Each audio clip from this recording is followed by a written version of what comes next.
Khan eco education. मैं नदीम खान और आज के वीडियो लेक्चर में हम डिस्कस करेंगे मेजरमेंट ऑफ नेशनल इनकम और कैलकुलेटिंग ऑफ नेशनल इनकम। इसके साथ ही जो 3 मेथड होते हैं, value added method, income method and expenditure method, इसमें से आज के वीडियो में कवर करेंगे हम वैल्यू एडेड मेथड को। जैसे कि आप सबको पता है कि ये मैक्रो इकोनॉमिक्स की हमारी सीरीज चल रही है, जिसका ये 12वां वीडियो लेक्चर है। अगर अभी तक आपने हमारे पहले के 11 वीडियो लेक्चर को कवर नहीं किया है तो प्लीज पहले प्लेलिस्ट में जाएं, वहां से हमारे बाकी के वीडियो लेक्चर को कवर करें, उसके बाद इस टॉपिक पे आए तो ज्यादा बेहतर से आपको ये टॉपिक समझ में आएगा। तो चलिए हम वीडियो को स्टार्ट करते हैं बिना टाइम वेस्ट किए हुए और समझने की कोशिश करते हैं कि नेशनल इनकम को कैसे कैलकुलेट किया जाता है। तो सबसे पहले नेशनल इनकम को कैलकुलेट करने से पहले हम नेशनल इनकम का एक ओवरव्यू ले लेते हैं, क्योंकि हमने अपने लास्ट वीडियो में भी नेशनल इनकम का डेफिनेशन आपको बताया था। लेकिन यहाँ पे कैलकुलेट करने से पहले, उसके मेथड पे डिस्कस करने से पहले एक बार नेशनल इनकम का डेफिनेशन ले लेते हैं, नेशनल इनकम को समझ लेते हैं, फिर उसके बाद कैलकुलेटिंग मेथड पे डिस्कस करेंगे। तो सबसे पहले हम देख रहे हैं जो ये मेजरमेंट ऑफ नेशनल इनकम।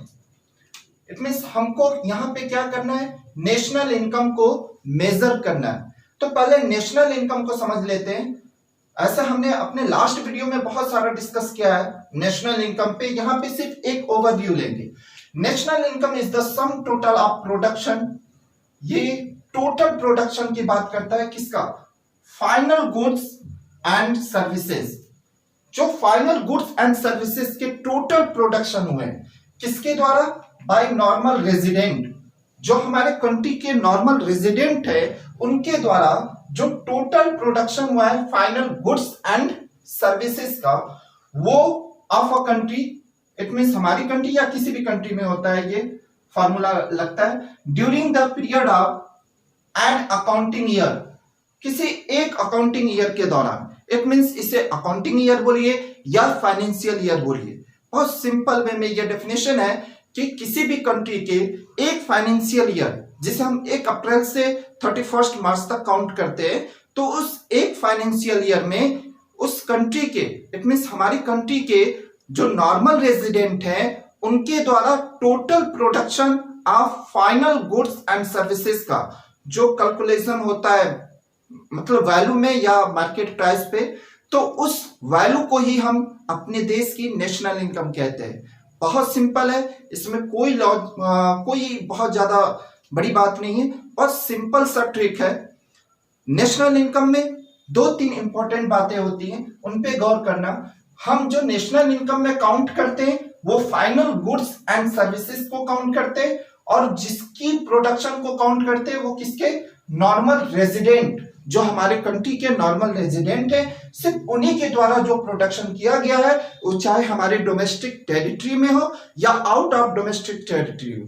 तो अगर हमारे देश के डोमेस्टिक टेरिटरी से बाहर भी कोई नॉर्मल रेजिडेंट कोई प्रोडक्शन एक्टिविटी कर रहा है तो हम उसकी इनकम को अपने देश की नेशनल इनकम में इंक्लूड करते हैं। ये ट्रिक आपको पता है पहले से।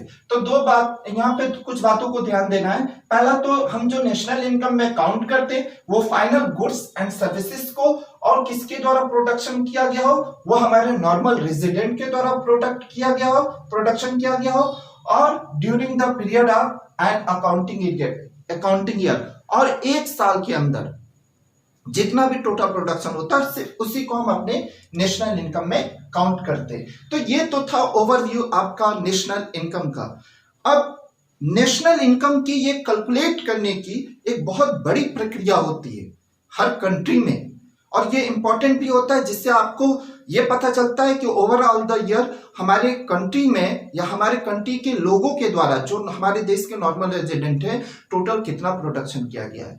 तो ये एक बहुत बड़ा प्रक्रिया होता है, प्रोसेस होता है। इसके लिए बाकायदा कैलकुलेट करने के लिए एक ऑर्गेनाइजेशन बनाई गई है, जो इंडिया में जो ऑर्गेनाइजेशन वर्क करती है नेशनल इनकम को कैलकुलेट करने के लिए, उसे हम सेंट्रल स्टैटिस्टिकल ऑर्गेनाइजेशन कहते हैं, जिसे शॉर्ट में आप CSO भी कहते हैं। इसी तरह हर एक कंट्री में कोई ना कोई एक ऑर्गेनाइजेशन होती है जो नेशनल इनकम को, उस कंट्री की नेशनल इनकम को कैलकुलेट करने का वर्क करती है।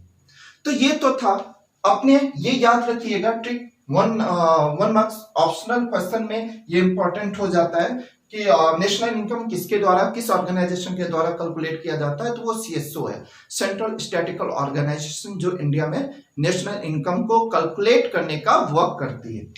तो ये तो रहा ओवरव्यू एक नेशनल इनकम का। अब आते हैं हम इसके कैलकुलेट करने के मेथड पे।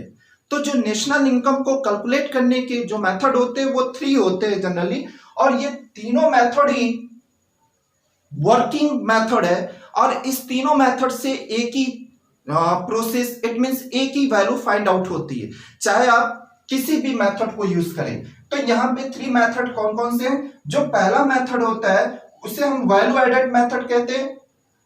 इस वैल्यू एडेड मेथड को ही हम प्रोडक्ट मेथड भी कहते हैं, या तो आप नेट आउटपुट मेथड भी कह सकते हैं। सेकेंड जो मेथड हम यूज करते हैं अपने नेशनल इनकम को कैलकुलेट करने के लिए, उसे हम इनकम मेथड कहते हैं, या इसे अदर नेम के रूप में डिस्ट्रीब्यूशन मेथड भी कहते हैं। थर्ड जो मेथड होता है उसे हम एक्सपेंडिचर मेथड कहते हैं, एंड डिस्पोजिशन मेथड भी कहते हैं। तो इस तरह नेशनल इनकम को कैलकुलेट करने के लिए आपके 3 मेथड होते हैं। एक तो आपका हो गया वैल्यू एडेड मेथड, सेकेंड हो गया इनकम मेथड, एंड थर्ड हो गया एक्सपेंडिचर मेथड जनरली जिसे कहते हैं। लेकिन ये तीनों मेथड का यूज करके आप अपने देश की नेशनल इनकम को फाइंड आउट कर सकते हैं, और ये तीनों मेथड से चाहे कोई भी मेथड यूज करें, आपका जो आंसर आएगा, जो वैल्यू आएगी, वो एग्जैक्ट एक ही आएगी। तो हम सबसे पहले जिस मेथड पे डिस्कस करेंगे, पहला अपना मेथड डिस्कस करेंगे वैल्यू एडेड मेथड। चलिए देखते हैं कि वैल्यू एडेड मेथड से हम नेशनल इनकम को कैसे कैलकुलेट करते हैं। तो चलिए देखते हैं। तो चलिए अब समझते हैं हम concept of value added method. It means हम इस मेथड के थ्रू कैसे नेशनल इनकम को कैलकुलेट करते हैं, ये समझने की कोशिश करते हैं। तो देखते हैं इसमें ये प्रोसेस, ये मेथड कैसे वर्क करता है। Value added refer to the addition, ये एडिशन का वर्क करता है of value to the raw material और intermediate goods by a firm. किसी भी फर्म के द्वारा, किसी भी प्रोडक्शन यूनिट के द्वारा ये इंटरमीडिएट गुड्स या रॉ मटेरियल का यूज करके उसमें प्रोडक्शन एक्टिविटी की जाती है।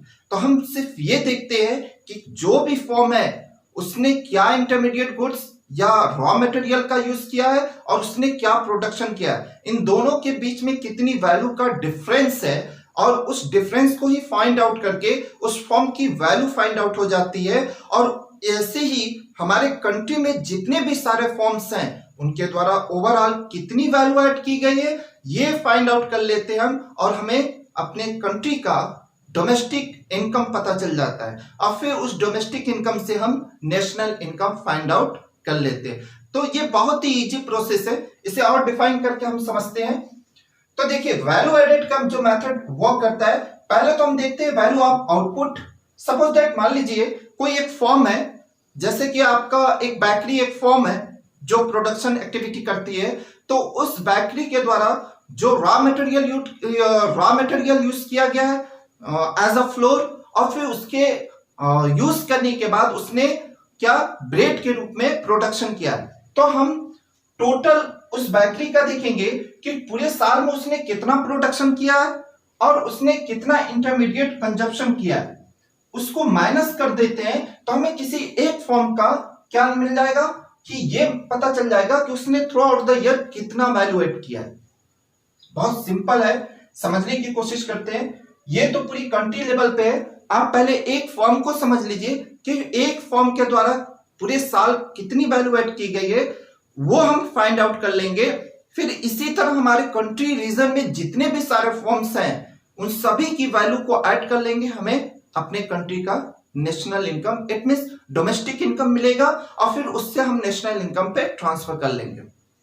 तो पहले देखिए हमने क्या किया, वैल्यू एडेड में पहले देखते हैं हम क्या, value of output. It means हमारे पूरे डोमेस्टिक रीजन में जितने भी सारे फर्म्स हैं उनके द्वारा टोटल जो प्रोडक्शन किया गया है, टोटल आउटपुट, और फिर उसमें से हम इंटरमीडिएट कंजप्शन को माइनस करते हैं। इट मींस उन सभी फर्मों के द्वारा कितना इंटरमीडिएट कंजप्शन यूज किया गया, इट मींस रॉ मटेरियल, उसको माइनस कर देंगे तो हमें सभी अपने डोमेस्टिक रीजन में जितने भी सारे प्रोडक्शन यूनिट हैं या फॉर्म है उनकी वैल्यू, पूरे 1 ईयर की वैल्यू हमें पता चल जाएगी। इट मींस उन्होंने कितना प्रोडक्शन किया है पूरे साल में वो हमें पता चल जाएगा। तो इस मेथड का इस तरह हम यूज करते हैं। थोड़ा सा वैल्यू ऑफ आउटपुट को और डिफाइन कर लेते हैं हम। तो वैल्यू ऑफ आउटपुट का मतलब होता है sales plus change in stock. अब टोटल किसी भी फॉर्म का आपको वैल्यू ऑफ आउटपुट निकालना है तो पहले उस फॉर्म के द्वारा पूरे साल कितना सेल किया गया है उसको फाइंड आउट करते, प्लस उसमें stock in change. It means होता है जब ईयर की स्टार्टिंग हुई थी, बिगिनिंग में उस फॉर्म के पास कितना स्टॉक था और एंड ऑफ ईयर लास्ट में, साल के लास्ट में उस फॉर्म के पास कितना अनसोल्ड स्टॉक रह गया, मतलब वो गुड्स जो बेचा नहीं गया था अब तक, तो वो अनसोल्ड गुड्स जो स्टॉक के रूप में रह गया, उनके बीच कितना चेंज है, कितना डिफरेंस है, उसको हम देख लेते। इट मींस एंड के स्टॉक से बिगिनिंग के स्टॉक को माइनस कर लेते हैं तो हमें चेंज इन स्टॉक पता चल जाता है, plus through out the year उसके द्वारा कितना सेल किया गया है वो फाइंड आउट कर लेते हैं और इन दोनों को ऐड कर लेते हैं तो हमें वैल्यू ऑफ आउटपुट किसी एक फॉर्म का पता चल जाता है। तो इसी तरह हम सभी फॉर्म्स का पूरा value of output through out the year find out कर लेते हैं और उसके द्वारा जो भी इंटरमीडिएट कंजप्शन यूज किया गया है थ्रू आउट द ईयर उसको फाइंड आउट कर लेते हैं और वैल्यू ऑफ आउटपुट से intermediate consumption, it means raw material को माइनस कर देते हैं। तो इस तरह हमें अपने डोमेस्टिक रीजन में सभी फर्मों के द्वारा कितनी वैल्यू ऐड की गई है हमारे नेशनल इनकम में वो हमें पता चल जाता है। तो ये तो सिंपल लॉजिक था। अब थोड़ा सा मेथड पे देखते हैं कैसे ट्रांसफर करते हैं, हम कैसे कैलकुलेट करते हैं। तो अगर हमने पहले फाइंड आउट किया कि टोटल वैल्यू ऑफ आउटपुट कितना, इट मींस वैल्यू एडेड कितना किया गया, ये जो हम निकालेंगे अपने डोमेस्टिक रीजन में जिसे हम कहते हैं gross value added at market price. इसमें हम क्या देखते हैं, हमारी पूरी इकोनॉमी में 3 सेक्टर है जो आप जनरली जानते हैं, primary sector, secondary sector and tertiary sector. तो इन तीनों सेक्टर में जितनी भी प्रोडक्शन यूनिट है, इट मींस फॉर्म्स हैं, उन सभी फॉर्मों के द्वारा कितना प्रोडक्शन किया गया है थ्रू आउट द ईयर उसको कैलकुलेट करते हैं तो वो हमें जो मिलता है gross value added at market price find out हो जाता है। तो इस तरह तो हमें पहले ग्रॉस वैल्यू मिल गई कि कितना ओवर हमारे डोमेस्टिक रीजन में प्रोडक्शन हुआ है पूरे थ्रू आउट द ईयर। फिर इसमें से हम क्या करते हैं, ये ग्रॉस वैल्यू एडेड जो मार्केट प्राइस पे फाइंड आउट होता है इसे हम GDP at the market price ही कहते हैं। ये जो हमें फाइंड आउट होता है वो हमारे कंट्री की जीडीपी होती है, ठीक है। अब हमारी कंट्री की जब GDP at the market price find out हो गया तो अब इससे हम ट्रांसफर करते हैं, इसमें से डिप्रिसिएशन को माइनस करेंगे तो हमें net domestic product at market price मिल जाएगा। ये सारे ट्रिक हम अपने लास्ट के वीडियो लेक्चर में डिस्कस कर चुके हैं, बहुत अच्छे से मैंने आपको डिफाइन किया, यहाँ कोई प्रॉब्लम नहीं होना चाहिए यहाँ समझने में। तो gross domestic product at market price ये एक्चुअली आपका कैलकुलेटिंग ग्रॉस आपका डोमेस्टिक इनकम है, ठीक है। लेकिन इसमें से जब हम डिप्रिसिएशन को माइनस करते हैं तो हमें net domestic product at market price find out हो जाता है। फिर इसमें से आप क्या माइनस करेंगे, नेट इनडायरेक्ट टैक्स को माइनस करेंगे तो हमें क्या पता चल जाएगा, net domestic product eight factor cost पता चल जाएगा। यही आपकी एक्चुअल जो होती है वो डोमेस्टिक इनकम होती है। ये आपकी actual net domestic product eight factor cost जो फाइंड आउट हुआ है ये आपकी actual domestic income find out हो गई। अब इस डोमेस्टिक इनकम से हम नेशनल इनकम पे जाने के लिए क्या करते हैं, net factor income from abroad. It means हमारे नॉर्मल रेजिडेंट की इनकम को कैलकुलेट करते हैं नेशनल इनकम में, तो इसलिए डोमेस्टिक इनकम में हम NFIA, मैंने लास्ट वीडियो में इसके बारे में भी डिस्कस किया है डिटेल में, तो net domestic product eight factor cost जो होता है उसमें हम NFIA को ऐड कर लेते हैं तो हमें मिल जाता है net national product at factor cost, इसे ही हम नेशनल इनकम कहते हैं। तो ये तो एक प्रोसेस है जिसके थ्रू हम नेशनल इनकम फाइंड आउट करते हैं। पहले हम जो फाइंड आउट करते हैं ग्रॉस वैल्यू एडेड से, पहले हम जीडीपी फाइंड आउट कर लेते हैं एट मार्केट प्राइस, और फिर उसके बाद उसमें से ट्रांसफर करके उसकी वैल्यू को हम अपने नेशनल इनकम तक ट्रांसफर कर लेते हैं। तो इस तरह हमको नेशनल इनकम अपनी कंट्री का फाइंड आउट हो जाता है। तो ये तो सिंपल प्रोसेस था, जैसे हम वैल्यू एडेड मेथड का यूज करके अपनी कंट्री का नेशनल इनकम निकालते हैं, या कोई भी कंट्री इस मेथड का यूज करके अपनी कंट्री का नेशनल इनकम फाइंड आउट करती है। लेकिन इसमें कुछ प्रिकॉशन भी होते हैं, कुछ सावधानियां होती हैं जिसको ध्यान रखना बहुत इंपॉर्टेंट होता है, जिसे समझना भी कि किन बातों पे हमें फोकस करना है। ये कैलकुलेट करते समय आपको कुछ बातों पे फोकस करना पड़ता है। इट मींस कुछ प्रिकॉशन होते हैं जिसपे फोकस करना इंपॉर्टेंट होता है। तो जो पहला प्रिकॉशन होता है वो ये है कि आप कैलकुलेट करते समय इंटरमीडिएट गुड्स की पहचान कर ले अच्छे से, क्योंकि इंटरमीडिएट गुड्स को अगर हम अपने नेशनल इनकम में कैलकुलेट करेंगे तो डबल काउंटिंग की प्रॉब्लम हो जाएगी।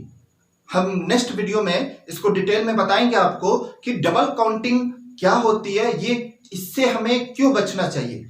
इट मींस डबल काउंटिंग की प्रॉब्लम इसलिए जनरेट हो जाएगी कि हम एक ही गुड्स की डबल दो बार काउंटिंग कर लेंगे, तो दो बार काउंटिंग हो जाएगी। इस तरह हमें जो डाटा अवेलेबल होगा वो रॉन्ग अवेलेबल होगा। तो हमें इससे बचना चाहिए। पहली प्रिकॉशन है कि हमें इंटरमीडिएट गुड्स को पहचानना चाहिए और उसे अपने नेशनल इनकम से और अपने नेशनल इनकम में, इट मींस अपने डोमेस्टिक इनकम में कैलकुलेट नहीं करना चाहिए। तो हमें तो पहले इंटरमीडिएट गुड्स को उसकी पहचान करनी चाहिए। दूसरा, जो हम अपने नेशनल इनकम में इंक्लूड नहीं करते हैं वो सेकेंड हैंड जो गुड्स परचेज किया जाता है या सेल किया जाता है। सपोज दैट अगर मैंने एक बार मार्कर ये खरीद लिया है और फिर मैं इसी मार्कर को फिर सेकेंड हैंड किसी पर्सन को बेचूं, तो हमने कोई प्रोडक्शन इसमें नहीं किया है, कोई भी प्रोडक्शन एक्टिविटी नहीं की है, ना कोई वैल्यू ऐड किया है। हमने इस गुड्स की फाइनल गुड्स के रूप में एक बार कैलकुलेट हो चुका है, इसलिए इसकी हम दोबारा सेकेंड बार कैलकुलेशन नहीं करेंगे। इससे हम बचते हैं, यह हमें बचना चाहिए, यह हमारे लिए प्रिकॉशन है। ये सेकेंड टर्म्स हो गया। एंड इसमें थर्ड पॉइंट जो है आपका वो ये है कि जो भी गुड्स और सर्विसेज का प्रोडक्शन सेल्फ कंजप्शन के लिए होता है उसका भी कैलकुलेशन हम अपने नेशनल इनकम में नहीं करते हैं, क्योंकि हमें वो प्रोडक्शन हम कैलकुलेट करते हैं जो हमारे नेशनल इनकम में कुछ वैल्यू ऐड करता है। तो इस तरह हम अपने नेशनल इनकम को फाइंड आउट करते हैं वैल्यू एडेड मेथड से। हमने इसमें आपको पहले तो नेशनल इनकम का डेफिनेशन बताया, फिर वैल्यू एडेड कैसे वर्क करता है, मतलब कैसे किसी एक फॉर्म को वैल्यू ऐड करके फिर उसी तरह सारे फॉर्म्स के हमारे डोमेस्टिक रीजन में जितने आते हैं उन सभी फॉर्म को वैल्यू को ऐड करके हम अपने कंट्री का पहले जीडीपी निकालते, फिर उससे ट्रांसफर करके हम नेशनल इनकम फाइंड आउट कर लेते। ये हमने बताया आपको, और फिर हमने इसके कुछ प्रिकॉशन पे भी डिस्कशन किया। तो इस तरह आज का हमारा वीडियो लेक्चर ये टोटल ओवरऑल कवर हुआ। अपने नेक्स्ट फर्दर लेक्चर में हम इसकी थोड़ा सा डबल काउंटिंग प्रॉब्लम पे भी डिस्कस कर लेंगे, और उसके बाद हम इसके income method and expenditure method पे भी फर्दर लेक्चर में कवर करेंगे। अगर इस पूरे टॉपिक में कोई भी डाउट हो गया हो, आपको कोई भी डाउट रह गया हो, मुझे नहीं लगता कोई डाउट रह गया है, फिर भी अगर कोई डाउट हो तो आप मुझसे कमेंट में जरूर पूछिए। और अगर अच्छा लगा हो ये वीडियो तो प्लीज लाइक करें, और हमारे चैनल को अगर अभी तक आपने सब्सक्राइब नहीं किया है तो प्लीज पहले हमारे चैनल को जाकर सब्सक्राइब कर ले, और ये अपने सभी फ्रेंड तक ज्यादा से ज्यादा शेयर करें, क्योंकि इसका बेनिफिट ज्यादा से ज्यादा स्टूडेंट को मिल सके।